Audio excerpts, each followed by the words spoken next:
It was a cold January morning when Michael stood at the edge of his small apartment balcony, staring at the city skyline, wondering what went wrong. The new year had arrived, and with it a notebook full of resolutions that already felt like broken promises. Just like last year and the year before, goals. He had always written them down. Lose weight, make more money, fix the relationship with his brother, learn a new skill. They all sounded good on paper, but nothing had really changed. Michael wasn't lazy. He worked hard. He tried, but something was missing. And then, on that very morning, scrolling his phone in frustration, he came across a voice, old, steady, wise. It was Jim Rohn. And the words he heard would begin to unravel everything he thought he knew about goals. You must learn to work harder on yourself than you do on your job, said the voice. Michael paused. It didn't quite make sense at first, but something in it rang true. He had always believed that setting goals was about doing more, pushing harder, hustling longer. But he had never thought about becoming more. And as he listened, something shifted in his chest. What if he'd been chasing results without ever deciding to become the person who deserved those results? The first thing Jim taught him: goals don't start with action. They start with clarity, not vague wishes, not trendy ambitions, but clear, definite, emotionally charged desires. Clarity is power, Jim said. And for the first time, Michael understood that most of his goals had been general because he was afraid to commit. Afraid that if he chose one path, he might fail. Afraid that if he said it out loud, he'd be held accountable. He had confused movement with progress. So, that day, Michael sat down and asked himself, not what do I want to do this year, but who do I want to become? He imagined a stronger, more focused man. A man who didn't rely on motivation, but on discipline. A man who was respected by others not because of his wealth, but because of his consistency. And with that vision, his goals changed. No more make more money. Instead, become the kind of person who had so much value to others that money flows as a byproduct. No more get fit. Instead, become a man who treats his body with the same respect he demands from the world. His goals became expressions of identity, anchored in purpose. Jim had another lesson that reshaped Michael's thinking. Don't set a goal for what you will get. Set a goal for what it will make of you to achieve it. That changed everything. Before, Michael set goals as if they were shopping lists. But now, he saw them as invitations. Invitations to grow, to stretch, to confront weakness. A goal wasn't just about the end. It was about who he'd have to become to reach it. If the goal didn't scare him a little, it probably wasn't worth pursuing. Because growth and comfort never lived on the same street. He learned to write his goals down every morning, not once a year. Not when he felt inspired, but daily. Why? Because repetition deepens belief. And belief shapes action. It was no longer about hype. It was about habit. Every morning, before the chows of the world could reach him, Michael would sit in stillness, open his notebook, and reconnect with his future. He no longer waited for the right mood. He built the right mindset. And over time, the act of writing became sacred. His mind sharpened, his focus narrowed, his identity aligned with his intentions. And here's the secret he discovered from Jim's wisdom. Goals need to be measurable. Not just dreams floating in the clouds, but trackable steps that could be evaluated. He stopped saying, I want to read more, and started saying, I will read 10 pages every day before bed. He stopped saying, I want to make 6 figures, and started saying, I will connect with 5 potential clients every weekday and build relationships that lead to business. He learned that vague goals are easily forgotten, but specific ones stick. Specific ones get done. But perhaps the most profound lesson came months later when he hit a wall. It was during a tough week. Work stress, family conflict, and self-doubt. He wanted to give up. And that's when Jim's voice echoed again. Discipline is the bridge between goals and accomplishment. Not talent, not luck. Discipline. That quiet daily decision to do what needs to be done, even when you don't feel like it. Michael realized that discipline wasn't a punishment. It was a gift he gave to his future self. It was the evidence that he was serious, that he meant it this time. He built systems, not just hopes. A morning routine that grounded him, a weekly review to check his progress, a calendar that reflected his priorities, not just his obligations. He didn't rely on memory. He relied on structure. And slowly, the results began to show. He lost weight. Not because he chased the scale, because he built consistency. His finances improved. Not because he chased money, but because he delivered value. His confidence grew. Not because of external praise, but because he kept the promises he made to himself. And along the journey, he made room for gratitude. Another lesson Jim held dear. Learn to be thankful for what you already have, while you pursue all that you want. Michael stopped treating life like a waiting room for happiness. He learned to celebrate small wins, to pause, to breathe, to enjoy the process, not just the prize. Because goals are not about someday. They're about showing up fully today, with purpose, with presence, with power. And as the months passed, something strange happened. People began to notice. They asked him what changed. He didn't preach. He didn't boast. He simply shared the truth. I stopped setting goals for what I wanted. I started setting goals for who I wanted to become. And I built the discipline to become that man.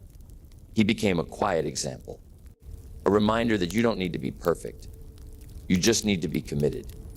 Jim's words had planted a seed in Michael, and that seed grew into something rare: conviction. Not just belief in the future, but belief in himself. And when you believe in yourself, your goals are no longer distant. They become inevitable. You don't chase them. You attract them through the person you become. So wherever you are today, whether you're like Michael on that cold January morning, or just someone searching for something more, remember this: these goals that work aren't about hype or hustle or hollow ambition. They're about clarity, identity, discipline, and gratitude. They're about becoming, not just achieving. And as Jim Rohn always said, set the kind of goals that will make something of you to achieve them. Because in the end, the real prize isn't what you get, it's what you become. Michael knew something else now. Goals weren't meant to be whispered. They had to be spoken aloud to yourself, and if you're bold, to the world. Not as a boast, but as a declaration. Not of arrogance, but of intent. He had spent years hiding his goals because of fear. Fear of judgment, failure, fear of looking foolish. But now, armed with discipline and clarity, he understood what Jim meant when he's saying, affirmation without discipline is the beginning of delusion. So Michael no longer just said he would do things. He backed it with action. Quiet, daily, consistent effort. He discovered the difference between goal setters and goal getters. Goal setters dream, goal getters execute. The world doesn't reward intentions. It rewards results. And results come to those who move with purpose, who plan with precision, and who refuse to negotiate with excuses. Still, progress wasn't perfect. There were days Michael fell short, days when he skipped his morning ritual, when he got distracted, when his old habits tried to drag him back. But this time, he didn't stay down. He learned one of the most important lessons: your response to failure is more important than the failure itself. Jim taught that failure is not the opposite of success. It's part of it. Every misstep was feedback. Every struggle, a test of resolve. He stopped looking at setbacks as signs to quit and started seeing them as signals to refine. When he missed a goal, he didn't lower the target. He adjusted the strategy. He didn't curse his circumstances. He improved his preparation. That's what happens when you commit to the process. You become unshakable, because discipline doesn't erase failure. It makes sure failure isn't final.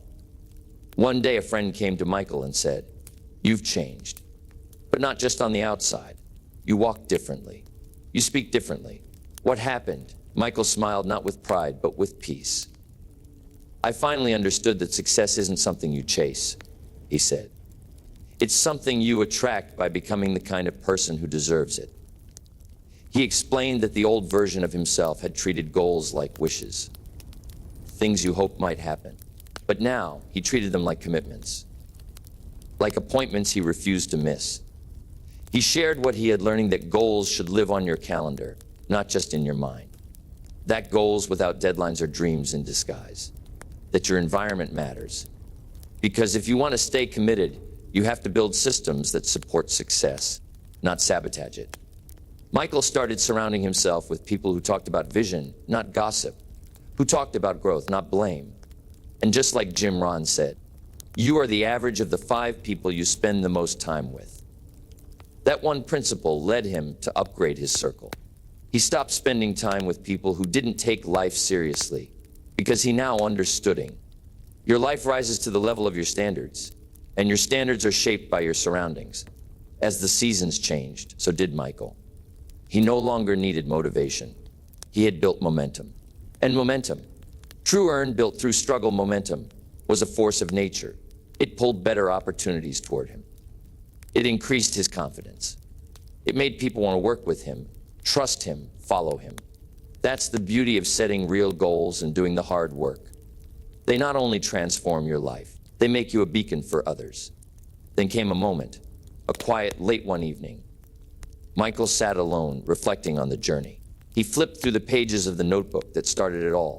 His goals were still there, some complete, some in progress, some had evolved, but they all pointed to the same truth. The person he became was far more valuable than anything he had achieved. Because Jim was right. Success is not to be pursued. It is to be attracted by the person you become. And in that moment, Michael understood something profound. The journey wasn't about reaching the finish line. It was about becoming the kind of person who never stops growing. The kind of person who sets goals not for applause, but for alignment. Not for vanity, but for value. And so he kept going. Not because he was dissatisfied, because he was grateful. Not because he lacked, but because he was full of purpose. He had built a new identity. Not just a man with goals, but a man on a mission. A man who woke up every day and lived with intention. That is the kind of life Jim Rohn talked about. A life where you don't just exist, you design. A life where goals aren't a burden, they're a blessing. A life where you know where you're going, why you're going there, and who you must become along the way. So now I ask you, are you setting goals that look good, or goals that grow you? Are you chasing success or becoming someone who attracts it? Are you dreaming or designing? Because the truth is, your future isn't written in fate. It's written in goals. Goals backed by discipline, fueled by clarity, anchored in identity. As Jim Rohn once said, if you don't design your own life plan, chances you'll fall into someone else's. And guess what they have planned for you? Not much. So design it, own it, live it. Your goals are not a test. They are a mirror. And the question isn't whether they'll work. The question is, will you? Michael's life began to reflect a rare truthing. You don't rise to the level of your goals. You fall to the level of your systems. He understood this now, not just in theory, but in action. His habits had become sacred, his time protected, his energy intentional. He didn't chase balance. He created alignment. And because of that, he stopped living in reaction. He started living in design. But let me tell you what mattered most in the end. It wasn't the money he made, though he made more than ever. It wasn't the weight he lost, the business he grew, or even the relationships he repaired. Those were beautiful byproducts. But the true reward was something invisible, something internal, self-respect. Michael had become a man who could look in the mirror and trust what he saw. That mattered more than anything. Because for the first time in his life, he had become someone he could count on. That's the ultimate goal. Being the kind of person who doesn't need to be watched, doesn't need to be pushed, doesn't need to be reminded. A man who leads himself. It was then that Michael realized the purpose of goals isn't to impress others. It's to impress upon yourself that you are capable of radical transformation, that you are not fixed, that you are not stuck, that every day is a blank page, and the pen is in your hand. And as he looked back at the long road behind him, something incredible happened. He saw someone else standing where he once stood. Young, lost, hungry for change. That person asked the same question Michael once did. Where do I start? Michael smiled. He didn't give advice. He gave the truth. You start by deciding who you're going to be, not what you want to have, who you want to become. Then set goals that force you to rise into that version. And when it gets hard, and it will, you don't quit. You recommit, because your future is depending on it. He paused, then added, and remember what Jim Rohn said, the ultimate reason for setting goals is to entice you to become the person it takes to achieve them. That's what this journey is about. So now, the spotlight shifts from Michael Wan to you. Where are you in the story? Are you still dreaming and hoping, waiting for the right time, the perfect motivation, the guaranteed outcome? Or are you ready to set real goals? The kind that demand everything from you, but in return give you back your life. Are you ready to build the systems? To write down your future? To act before you feel like it? Because if you are up, the time is not someday. The time is now. Get clear on what you want. Decide who you must become. Break it down into steps. Schedule it. Track it. Live it. Don't just think. Act. Don't just plan. Execute. Don't just wish. Work. You don't need to be perfect. You need to be consistent. And if you stay consistent long enough, you'll become undeniable. Because the truth is, most people don't fail because their goals were too big. They fail because their commitment was too small. So raise your standard. Demand more from yourself. Not because you're broken, but because you know what you're truly capable of. That's the legacy Jim Rohn left behind. Not just motivation, but method. Not hype, but truth. In the end, the most powerful goal you can ever set is this: I will become the kind of person who does what I say I'll do. If you become that person, success becomes inevitable. Discipline becomes identity. And your goals, they don't just work. They change everything.